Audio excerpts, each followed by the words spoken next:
Hello, ഞാൻ ആമസോണിൽ നിന്ന് വാങ്ങിച്ചിട്ടുള്ള ട്രൈപോഡിൻ്റെ അൺബോക്സിങ് ചെയ്യുന്ന വീഡിയോ ആണ് ഇന്ന് ചെയ്യുന്നത്. ഇതെൻ്റെ ആദ്യത്തെ വീഡിയോ ആണ്. എനിക്ക് അൺബോക്സിങ് ചെയ്യാൻ ഒരുപാട് ഇഷ്ടമായതുകൊണ്ടും പിന്നെ അൺബോക്സിങ് വീഡിയോസ് ഒരുപാട് കാണുന്ന വ്യക്തി ആയതുകൊണ്ടും എൻ്റെ ആദ്യത്തെ വീഡിയോ ആവാനുള്ള യോഗ്യത അൺബോക്സിങ്ങിന് തന്നെയാണ്. അതുകൊണ്ട് തന്നെ ഒരുപാട് എക്സൈറ്റ്മെൻറ്റോടു കൂടെ ഞാനിത് ഓപ്പൺ ചെയ്യാൻ പോവുകയാണ്.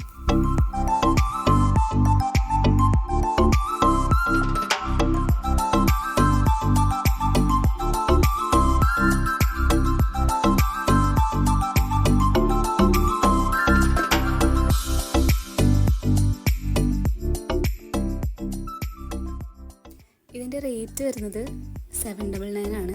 ഒരുപാട് റിവ്യൂസൊക്കെ കണ്ടിരുന്നെങ്കിലും ക്വാളിറ്റിയുടെ കാര്യത്തിൽ ചെറിയൊരു ടെൻഷനൊക്കെ ഉണ്ടായിരുന്നു. പക്ഷേ ഞാൻ എക്സ്പെക്റ്റ് ചെയ്തതിനേക്കാൾ ഒരുപാട് മുകളിലാണ് ഇതിൻ്റെ ക്വാളിറ്റി. പ്രത്യേകം എടുത്ത് പറയേണ്ടത് കളറാണ്. എനിക്ക് ഭയങ്കര ഇഷ്ടമായി.